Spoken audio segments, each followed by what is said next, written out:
author of Enemy of the State and author of a new book, which, as I said, is skyrocketing up the charts on Amazon.com today. Tommy, welcome back.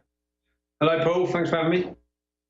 Good to have you back. Now, before this unfortunate attack in Hamburg, Germany today, which we don't know the full details of, but it seems to be another Islamic terror attack, there was this kind of lull, at least in Europe. The terror attacks seemed to stop all of a sudden, and at least for a period of 3 or 4 weeks. The terror attacks appeared to stop when Ramadan ended. Now, Tommy, surely there's no connection, given we know Islam is a religion of peace and that it has nothing to do with terrorism. So why did the terror attacks in Europe suddenly seem to stop when Ramadan ended, given that there's no connection? We see this every year. We see, what's it called, the Ramadan bombathon. So, which you see the figures coming through daily, and they excel. We see most attacks as instructed during the holy or unholy or very violent month of Ramadan. But you're right, they have basically come to an end. But as saying that, we have had 5 attacks in the last, I think, 3 weeks, which were all stopped in the coming minutes just before they were successful. So I don't think it's through one, but you are right, it has as far as we look at it, they've completely stopped in comparison to during Ramadan, which when we saw a wave of them, didn't we? 3 in 3 months in the UK. Exactly, and as you said, I mean, it happens every year, proving again that connection. Obviously, if there's a wave of them during Ramadan, there must be some kind of connection. Surely there was a kind of lull. It seems to have ended today with what's happening in Hamburg. The BBC's barely reporting on it. Sky News wasn't even reporting on it last time I checked. Another thing that they seem not so keen to be reporting on, Tommy, is we had a mob rampage in Liverpool recently, which was, you know, as plain a hate crime as you will ever see. Numerous people attacked in the street. We're all supposed to be really concerned about hate crimes in the aftermath of Brexit and in the aftermath of terrorist attacks. But Tommy, why is the BBC not reporting on this? What is it about this hate crime that seems to have prompted the left and so much of the mainstream media to ignore it?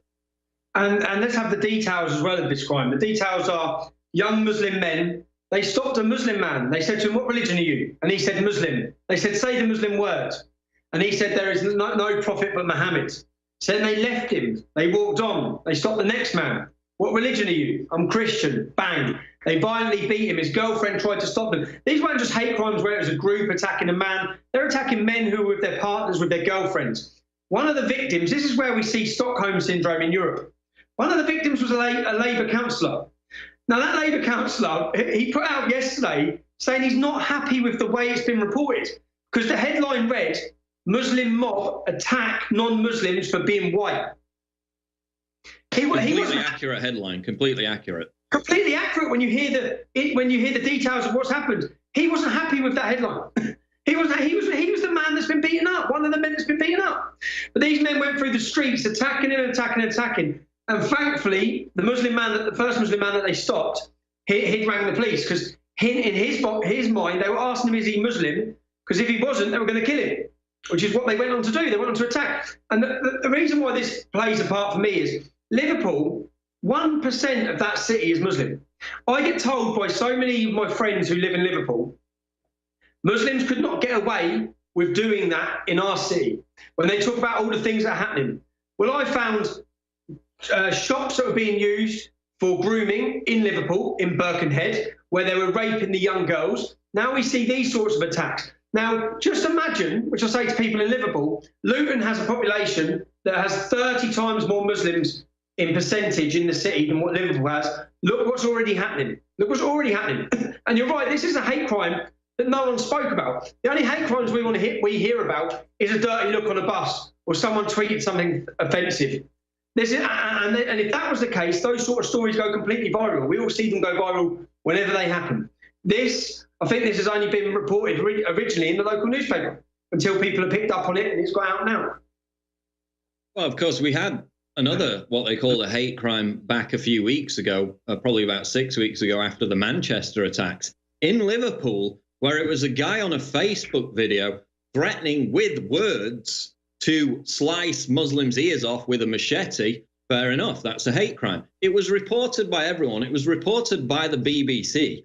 That's words, okay? This was an actual violent assault on several people directed against them because they're non-Muslims, because they're white. It's not even in the local BBC news section for Merseyside. I mean, this is it must be a deliberate decision to ignore this. If the roles were reversed, if this was a bunch of white people, a bunch of far-right Christians or whoever, rampaging through the streets, asking Muslims if they were Christian, if they said they were Muslims, attacking them viciously, that would be a national outrage. As it is, the BBC hasn't even reported it in their local section.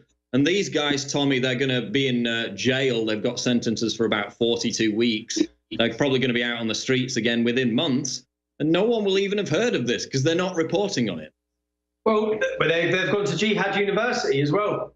So they've got, that's where they are now. They're in prison. They're going to be getting radicalized further, more extreme. And actually, as you say, could you imagine, could anyone imagine the outcry if Muslim families, because this is what it is, families, men and women, were stopped walking home and asked, are you Muslim? And when they said yes, they're all violently beaten. Could you imagine?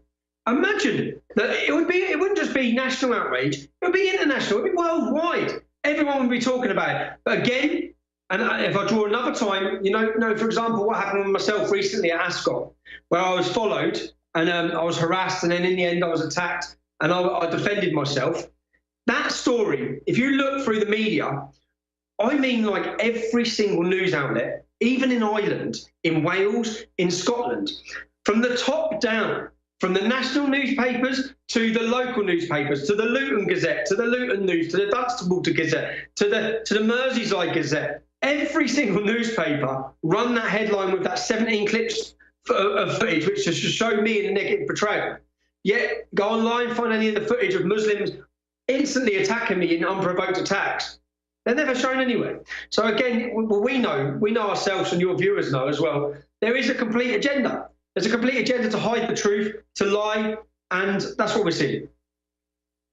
And going back to what you talked about with the Stockholm Syndrome, the Labour councillor was viciously attacked while he was with his girlfriend. As he said, he came out later, decried the headline that accurately reported what happened. It reminds me of when a woman on a train, I think it was in Austria or Germany, back about a year ago, she was raped by migrants. She refused initially to even report it to the police because she said, oh, they've had a difficult time getting here. Therefore, maybe me being raped was just, you know, part of their therapy. Maybe it's racist to report someone for raping you, you know, if they've got brown skin. That is the level of Stockholm Syndrome that we've got to right now. But I want to go on to talk about another story, Tommy, which came out yesterday, and this was in Birmingham. Sky News reports teenage rape victim raped again by driver she flagged down. So she was raped initially. She flagged a driver down for help, and she was raped again for a second time. Both are described as Asian men in their early 20s. Tommy, should we be on the lookout for Japanese people, Chinese people, South Koreans? I mean, what on earth does Asian mean? Why do they keep using that politically correct term? Especially your viewers in America will be so confused by this. So they would be so confused. Anyone from outside the UK, obviously, we've grown up knowing that Asian they refer to as Pakistani, as Bangladeshi. That's what they're referring to. But for anyone else thinking, you wouldn't realise that, you wouldn't know that. And that's done on purpose.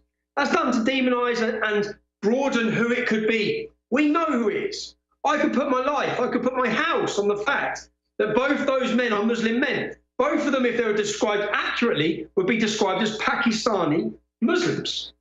Accurately, not Asian. They're still on the loose, Tommy. Not describing them accurately is helping them escape arrest after they've raped this poor 15-year-old girl. Anytime you read in the media 4 attackers and they don't give a description, that means, I know what that means. As I'm reading any story, half the time now they don't even give descriptions. Someone's been beaten up or someone's been robbed, and the 4 men run away. Okay, what do they look like? Why are you not telling us if they were white, you tell us what they look like. Why are you not giving us the descriptions of who they were? And that's exactly the same in this situation. This is Birmingham. And to people, when you read a story like that, I was talking about yesterday, someone would think that, where did that happen? Baghdad? No, that happened in Birmingham. A young child was raped. Something absolutely amazing, Tommy. We'll get back into it after the break. Yeah, she was raped twice within the space of, 30 minutes. After flagging someone down for help, she was raped by him as well. That's the situation we've got in the United Kingdom. They're all being protected through political correctness, as happened with Rotherham. We'll be back with Tommy Robinson. Don't go away. We are live. It is the Alex Jones Show. We're here with Tommy Robinson, author of Enemy of the State, but he also has a new book out, which I think came out today. It's already skyrocketing up the charts on Amazon.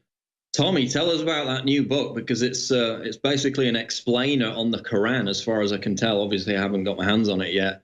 But what's the new book about? What motivated you to write it?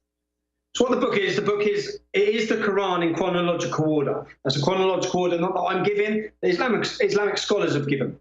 So when you put it into chronological order, so it's like two books. It's a 10,000 word introduction, which explains to us the great lie, how we've all been lied to. What you realise is, and what people feel so betrayed about, is that up until September 11th, the elitists, they told the truth throughout our history about Islam. If I quote you now, which I do in this book, if I quote you Winston Churchill, the Mohammedan religion increases the fury of intolerance, propagated by the sword, the hopes of plunder and the joy of fighting. The religion of blood and war is face to face with that of peace. Luckily, the religion of peace is usually the better armed. Now, in this case, amazingly, the religion of peace means Christianity. It's not the lie that we've now been given. That was by Winston Churchill, so he's a previous world leader. If I give you another statement now from an American Prime Minister, who said, the precept of the Quran is perpetual war against all who deny that Muhammad is the prophet of God. The command to propagate the Muslim creed by the sword is always obligatory. When it can be made effective, the commands of the prophet may be performed alike by fraud or by force. That was John Quincy Adams, 6th Prime Minister of the United States of America. And what we do in this is we bring you through in the introduction, and we tell you how we've been lied to and when the lie started, and everyone who's told the lie. Well, we refer to it as the great lie. Now, when you get to the Quran, due to abrogation, anyone who doesn't know about the ordinary Quran, when you pick up a Quran and you try to make sense of it, it's not in any chronological order. What Muhammad said one day could be next to what he said 20 years, which is what enables Muslims to give the out of context argument all the time. And this lie that Islam is a religion of peace. What this does, it puts it into chronological order. And because of abrogation, what Muhammad said later in his life is earlier in his life is superseded by what he says later in his life. What this does is now when you open the Quran, it's the first one ever where we've done it back to front. So when you open the start of the Quran here, the first thing you will read is the last thing Muhammad said. And it will be very clear to you. We've done it in bold writing. So as you get to all the words of violence and war are then in bold writing in the chronological Quran. Now, when you get to the peaceful verses, because anyone who knows Muhammad, in his first 10 years of his life, he was quite peaceful, yeah? All the war, all the rape, all the jihad was introduced later. So when you get to the peaceful verses, which now are at the back of the Quran, it's actually their Quran word for word, but the words are at the back. They'll have a little line through them when you get to the peaceful ones, and they'll just have afterwards cancelled by verse 2160. So they'll tell you which verses cancel them out due to abrogation. You'll then go to the verse to read what cancelled it out, and you'll fully understand why when you read all the rape and the war. The idea is that non-Muslims like us, which is our biggest job, is getting people to understand this lie that we've been told. And when you see it and understand that throughout the whole of our history, our world leaders, our academics, our clergy, they all told the truth. They all told the truth about Islam. This new era, this lie that we've been perpetrating now, that's pushed upon us, has all really come around from George Bush after September 11th, telling us Islam is a religion of peace. And what we then do is we quote leader after leader after leader. And when you actually pick this up, and by the end of reading it, I'd say to people, I can see them banning this. I can see them banning it. I can see them already starting a campaign. It's number 3 currently on the UK Amazon chart. I am desperate to have Tommy Robinson have the best-selling Quran in British history. So the biggest thing and the joy I get, and even people say you're going to get a fatwa for that, they're going to kill you. You see, if I'm killed for writing this book, the whole country's going to read this book. When the whole country read this book, the whole country and across the world, they will understand what we're up against. They'll understand just how much we're being betrayed and the deception we've been put through to be fed the lies against Islam. And yeah, that's it. I'm excited about it. I'm excited every sale that goes through because I know it's another person whose eyes are going to be opened and they will be armed with the defence. If people are saying to you Islam's religion of peace, read that. Okay, that puts it all in order. So yeah, I'm happy. I'm happy about it. And it's the basic Medina Mecca split, isn't it? Most people don't understand this. Most basic bitches, basically, they see the memes, they see the inspirational quotes about, oh, if you kill one person, you kill the world. Yes, it's completely self-contradictory. As you said later on, that's directly contradicted by all the kill all the infidels passages. That kind of stuff comes later on. That supersedes it, as you said. Most people will never even see that stuff because they're completely brainwashed and indoctrinated. Let's get Tommy's book to the top of the Amazon bestseller charts. Imagine how many people that will trigger. That will be absolutely glorious. We'll be back after the break with Tommy Robinson, Infowars.com. Don't go away. We are back with Tommy Robinson. Bit of breaking news, sad news, but widely expected. British media are reporting that 11-month Charlie Gard, focus of a legal health battle, has died. The NHS and the EU death panels have claimed another victim. They wouldn't even let the parents take their baby home to die. That was their final wish. They couldn't even relent to let them have that. Now Charlie Gard has officially died. Of course, I was involved in a similar situation a few years ago with some Romanian immigrant parents, hardworking, spoke good English. They had a baby in a similar situation, different illness. It was a type of blood cancer. They'd raised the funds to take it to a different hospital. They wouldn't let them take the baby out of the hospital. In some cases, they wouldn't even let the parents sit alone with their own baby without being monitored constantly because they thought they would steal the baby. Absolutely horrendous treatment of parents going on in this hospital. Most of the cases won't even get press attention. Even this, that got global press attention from President Trump, from the Pope, they still won out in the end. The death panel won. Charlie Gard is dead. Absolutely tragic story. Relentlessly shocking story comes to an end on this Friday night. Going back to Tommy Robinson, though, Tommy, you tweeted the image of the perpetrator or one of the perpetrators in the rape of a teenage girl in Birmingham. Doesn't look very Japanese or South Korean to me. What do you think, Tommy? Doesn't look like Bruce Lee, does it? But again, they describe them as Asian. They don't give out any other identifying features that are going to help people find these individuals. Thankfully, we got the picture from CCTV now. But again, it goes back to that politically correct Asian tag. Absolutely insane. Tommy, I want to read you a story which came out today, which is up on Infowars.com. This is out of Information Liberation. Muslim leader. Australian women need us to fertilize them. White race will be extinct in 40 years.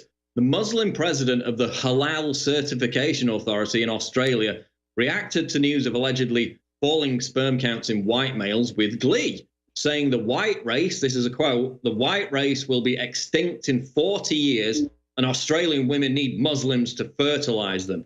Tommy, if you celebrated basically the ethnic cleansing of Muslims or Arabs, what do you think the reaction would be from the media? Yeah, that's the insanity is this man has the full support of the liberals. This man and his goals, even his goal of getting rid of white people, is supported by many who are white. You couldn't make it up. And I actually have friends who have been battling with this man's group in Australia, this halal certification. And they're doing now the similar tactics where they're launching their solicitors and trying to sue and trying to silence people any way they can. If they can't do it through fear, through violence, then they'll do it through the legal route, whether it be the police doing it or whether Muslim organisations and rich people do it. But that sort of statement, again, this is the first I've heard of this. I haven't heard of this story today. I haven't read this story today. That should be major news in Australia. Everyone should be coming down on that man for his views and for what he's propagating and against us. But of course, we know they won't. We know they won't, and it's just it's thankful for channels like this and people like us to make people aware of what's happening. Let me read a bit more of it, Tommy. It gets even worse. This is Mr. El Mouli, who made the comment after Hebrew University in Jerusalem published research which showed sperm counts in men from Australia, New Zealand, North America, and Europe had declined by more than 50% in less than 40 years. Of course, we know white people basically aren't having children anymore. There's a lot of propaganda about the decline in population being a catastrophe. That's not necessarily the case, but that's a scientific fact that the white population is basically dying out in the Western world right now. This is what he went on to say, though. This is a quote. "Your men are a dying breed. Australian women need us to fertilize them and keep them surrounded by Muslim babies, while beer-swilling, cigarette-smoking, drug-injecting can only dream of what Muslim men are capable of." Oh, really? What, acid attacks, honor killings? Is that the enjoyment they've got to look forward to? "Muslims have a duty to make your women happy." He went on to say, "Australia's white race will be extinct in another 40 years if the country is left to bigots. The Muslim businessman called on these bigots to kill themselves or die." So he actually not only said that white people will be ethnically cleansed, he wants white people to kill themselves. And that's, as he said, that is what the left has also endorsed. You had Stephanie von Berg, head of the Green Party in Germany, right at the time they were importing millions of Muslim migrants, get up in front of Parliament, say Germans will be a minority in their own cities within 20 years. And that's a good thing. She celebrated it. Now this Muslim president of the Halal Certification Authority agrees with her. And that is the alliance speaking the same rhetoric right there, Tommy. He'll be a well-respected Muslim, a representative of their community. He won't be a fringe voice. He'll be a well-respected Muslim in their community, saying all of these things, And you're right. You see, I saw the previous one you was talking about. I saw them all cheering. Yes, and we'll get rid of white people, and no Germans will be left. And then I'm like, yes. It's already in Frankfurt. Germans are already a minority in Frankfurt.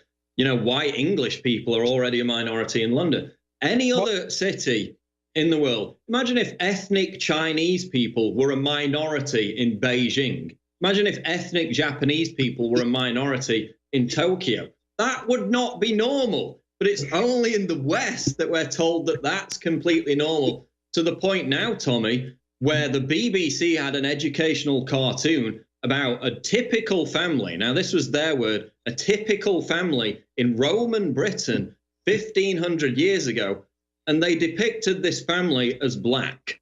Now, if that was true, fair enough. But it's not. It's total revisionism. A tiny, tiny amount of people in Roman Britain were black. That is not a typical representation. The reason they're doing that, the reason they're depicting mixed race communities in ancient times, again, completely historically inaccurate, is to indoctrinate young people that mass uncontrolled immigration has always been a natural thing throughout history. It hasn't. If you look at the numbers of immigrants coming into Britain, it was very, very slow right up until the latter half of the 20th century. This historical revisionism to make everyone think that this is natural and normal, that it's normal for white English people to be a minority in their own capital city, is one of the most insidious things I've seen in recent times, Tommy.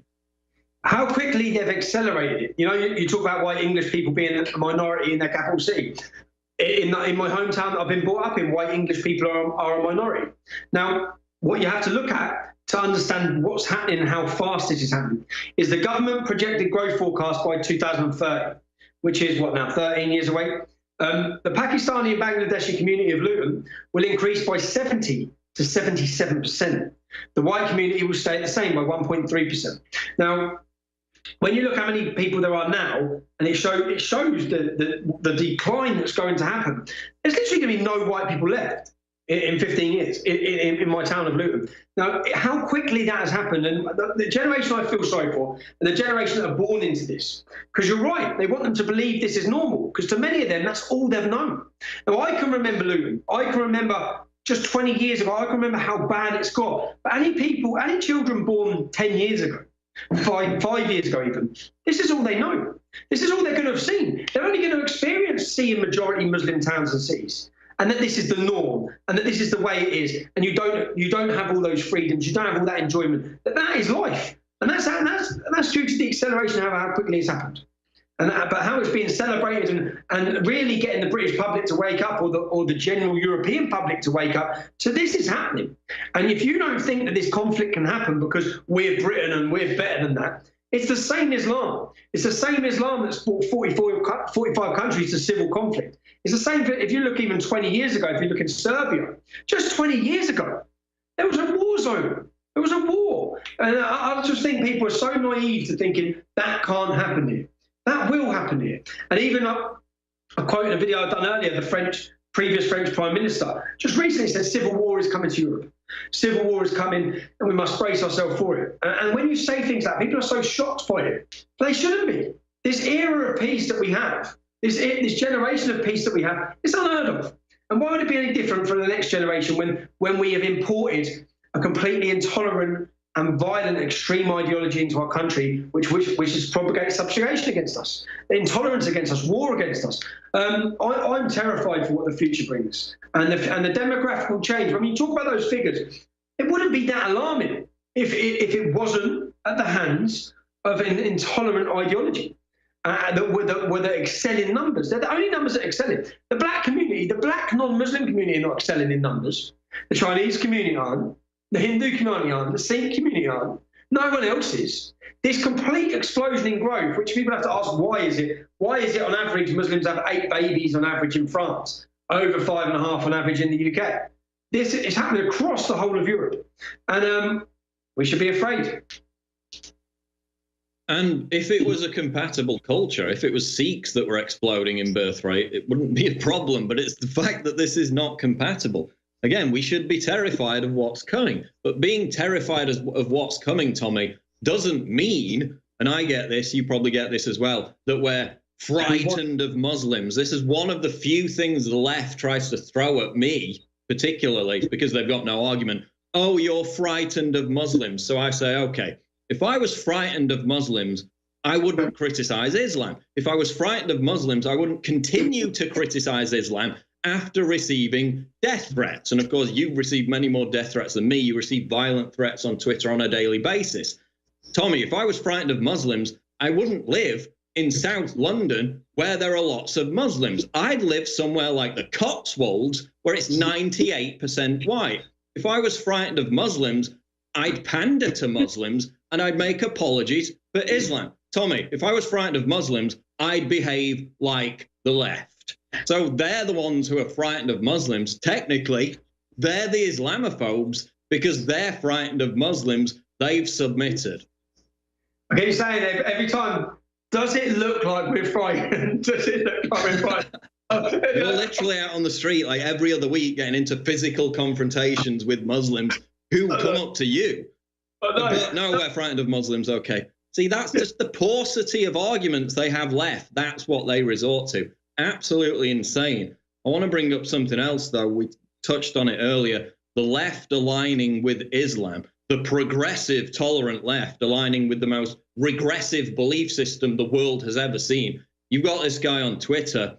He's probably blocked you years ago by now. He did me. Graham Linehan, who is a comedy writer, a massive, verified liberal on Twitter, who recently tweeted that the official Leave.eu Twitter account should be, in his own words, reported for hate speech. Their crime, that he said they should be reported for hate speech for, was to call the terrorist who beheaded Lee Rigby, quote, murdering scum. So they committed the crime of insulting a terrorist who beheaded a British soldier on the streets of London. And this leftist rushed to the defense of the terrorist. Absolutely incredible, Tommy. And it brings it back to, after every single terror attack in the UK, when the left get together with their vigils and their hashtags, they say, unite. They're not talking about uniting against terrorism, Tommy. They're talking about uniting against us, uniting against the people who most vehemently denounce terrorism and dare to identify its root cause. They really have aligned, in some cases, with actual terrorists, if not Islamism, Tommy. When they talk about hatred, like they'll say to you or they say to me, you do this out of hate. Do you really think we could carry on? Does anyone have that much hate that they can continue to go through this, continue to take the risk, continue to do it out of hate? It's insanity. I said, when people saying you're scared of Muslims, I think, look, I'm scared as a father with 3 beautiful young children. I'm scared watching the video of what happened in Manchester. I'm scared knowing that there's thousands upon thousands of those men who want to do those actions to us here, walking our streets every day. That's what I'm scared. And when they say you do it out of hate, I said, I do it out of love. I love my kids. I love my country. I love my town. I love it. And it is painful and gut-wrenching to see what you are letting happen to it. And these liberals, like the people you're talking to, who jump to their defense every time, it's you who are responsible for the troubles we face. And you know, when this does go all Pete Tong, when it does go bad, so who they're going to be running to? They're going to be running to us. Running to the people they've criticised, running for the protection of them, running for the help of them, running looking for leadership. Because when it goes to an almighty bang, all these people, and I hope everyone remembers who they are. And again, that's why I wrote that, to list the people. This is who you are, that you will be remembered in history. This era that we've entered, which is an era where we've bred a generation of pure cowards. Pure cowards. If you look, I know the Dunkirk film's out now. If you look and understand in history what previous British men done, what they went through and what they sacrificed to give a fighting chance, to give a future, and then you look at these muppets that we've got now, you look at this absolute joke of a generation that I'm ashamed to be a part of. I'm ashamed that I'm born in this era of complete cowardice, where we have British men have become such a laughing stock. You only have to look to Europe. I met two Polish gentlemen yesterday for an interview. And I look to their countries, I sit in envy at the men they have. I see envy looking at Russia, I see envy looking at Hungary, I see envy looking at Poland, I look at Czech Republic, and I see real men. I see real men, and I see the destruction that's been caused and the way they've targeted us, and they've bred out any fight in the men in England.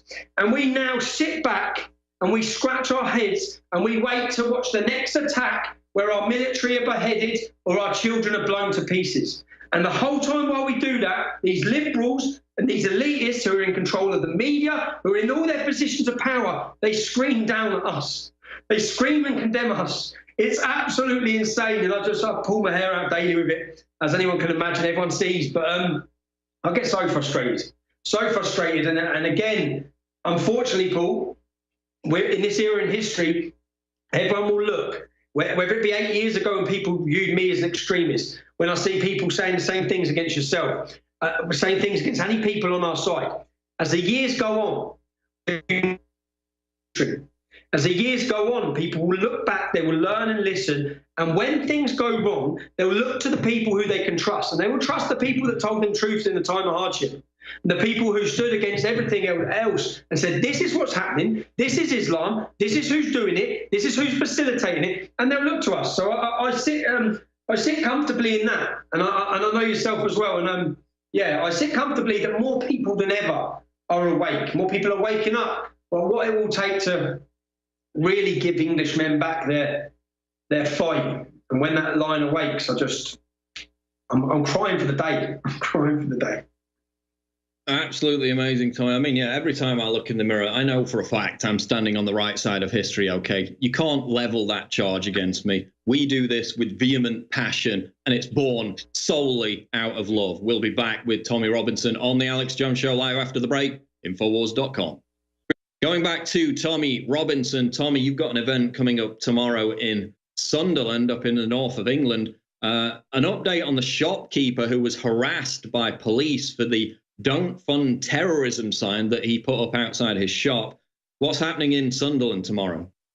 Yeah, so we've got a website, savefletchers.com, and what happened was a young man put a sign up saying "Don't Fund Terrorism." The police then harassed him and persecuted him, visited his shop 5 days in 1 week.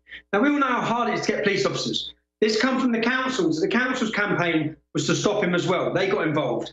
They then threatened his mum. His mum was then threatened with taking away their alcohol licence. Because he was concerned for his livelihood, he took the sign down. We with Rebel Media then went away and got him a lawyer, got him a solicitor, sat him down. The solicitor told him they can't do this and he will defend him if they come back to do it. We put the sign back up. We put up a bigger and better sign, a big illuminated sign: "Don't Fund Terrorism, shop at Fletcher's." Because of their attempt to silence him, their attempt to put pressure on his shop, tomorrow I'm spending the day working in his shop. And we've got lots of people coming to visit us. We're selling bumper stickers. The bumper stickers will read "Don't Fund Terrorism, shop at Fletcher's." And we're hoping now that cars across the whole of Sunderland and across everywhere will be showing these signs. And the reason, here's a sign saying "Don't Fund Terrorism, shop at Fletcher's."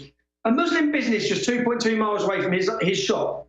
was funding ISIS. Up to £8 million, I believe, they was in the court case. So the police, you can't even have a sign saying don't fund terrorism without the police coming to stamp down and enforce their fear-mongering tactics upon you. So, yeah, the lad who owns his shop has shown, I think, a lot of courage. He's put his reputation on the line, his business on the line, in the face of persecution. And because of that, I just wanted to support him. So I'm going there tomorrow with others from Red Bull. We're doing this little campaign. We'll be working at his shop. Yeah, it's a happy story. It's a good story. So the only problem is that Celtic seem to be playing in the same city. And for some reason, Celtic fans think that I deserve death just as much as many Muslims think I deserve death. And I want to get into that after the break. We got a minute and then we'll go to the next segment. But again, Wiltshire Police put out this tweet saying they're going to hunt down people who say mean things on Twitter. We got record police shortages. We got them literally begging retired police officers to come back. They're totally stretched. Oh, but they've got time to investigate a guy with a sign outside his shop saying don't fund terrorism. Absolutely incredible. We'll be back with Tommy Robinson. Don't go away. It's Paul Joseph Watson in for Alex Jones. We're here with Tommy Robinson for the final segment. We were talking before the break about the guy who was harassed up in Sunderland, which is a town in northern England, for putting up a sign above his shop saying, don't fund terrorism. God forbid anyone should express that sentiment. As Tommy said, a shop 2 miles down the road was literally in bed with ISIS. They didn't get harassed. They didn't get abused. We've also got police all over Twitter, and we had another case of this recently. Police departments in England, in Britain, threatening people with home visits, literally threatening to track down, to hunt down people who send mean tweets. They've got time for that all day long, despite the fact that police numbers are at record lows right now. They're begging for police to come out of retirement. They've got time to harass people for tweets. They've got time to harass people for having signs outside their shop, above their shop window. And yet we've got acid attacks, we've got stabbings all over the place. We've got violent crime at a 10-year high in this country. Absolutely incredible, Tommy. And you're going there to support this guy again. Now you're getting harassed by fans of Celtic Football Club. Just tell us again what was happening there, and then give people the links where they can get the book. If people don't know what the history was Celtic, so I've got many friends who support Celtic. The Celtic Football Club share a solidarity and an alliance with Palestine. They always fly the Palestinian flag. They hate, many of their supporters hate Britain. They hate the Queen. They burn the poppy. They support the IRA. So because I have my stance, and I'm not against Catholics, I don't hate the Irish. I don't really like Celtic at all. So because of that, then they're all saying that Celtic are playing Sunderland in the same city. There's 8,000 Celtic fans. And apparently, as I hear all the time, they're going to get me. So, again, I'm not popping that. I'm actually going to the Celtic Sunderland game. You've never seen that on Twitter before, have you, Tommy, where people threaten to physically attack you and then do absolutely nothing about it? The thing is, when you're talking about, I wouldn't mind you, because I'm not bothered by those sort of tweets, but with the police, when the police say they're going to track people down, some of these messages I've received today, they're going to cut me up, fine me, chop me up, murder me. Like, they're the crimes. They won't even get banned by Twitter. Even Twitter won't even do anything about it. No, they won't. And I'm not saying the police should be bothering with that. But the point is, if you're going to track down Englishmen for saying stupid little comments, then you need to do it both ways. The rule of law has to be implemented equally across all of us, or not all. So yeah, it's frustrating. I get frustrated by it all. But I'll be in Sunderland. Hopefully, I don't get too beaten up by any Celtic fans with their potatoes. But we'll see. All right, Tommy, we got about a minute left. Just tell people where they can find you on Twitter and where they can get the new book. You can find me on Twitter. The new book is only as usual. No publishers have published it. It's simply on Amazon. So go on Amazon, search Muhammad's Koran, Why Muslims Kill for Islam. And yeah, it's on Amazon. The Kindle will be out on the 31st. Other than that, our campaign for Fletcher is called SaveFletcher.com. We've got many campaigns running. We've got another one called Thank Knox, which will be updating soon. This is where we're trying to get the lad the wheelchair. We're trying to get him and you can go on thank. He served 14 years in the military, and like most other people in this country, he's been abandoned. He's been abandoned while some money is spent on, I don't know, Somalians or Pakistanis. So this is a campaign where we want to help people. We're going to be doing one a month through Rebel. We're going to be helping them to get them what they need. This lad needs a wheelchair. We're nearly there. We've put a 30% deposit down. The wheelchair he needed was £13,000. I met the company last week, and the one we're getting him is £18,000. because we're getting him the top of the range with everything, because that's what he deserves. And yeah, so there's loads of campaigns. You can follow me on Twitter, Tommy Robinson New Era, or T Robinson New Era, or on Facebook, and see what we're up to. All right, and I'll be sure to support that cause as well. Tommy, great to have you back. Hope to have you on again soon. Thanks for joining us today. Very much. Cheers, man. See you later. All right, there goes Tommy Robinson.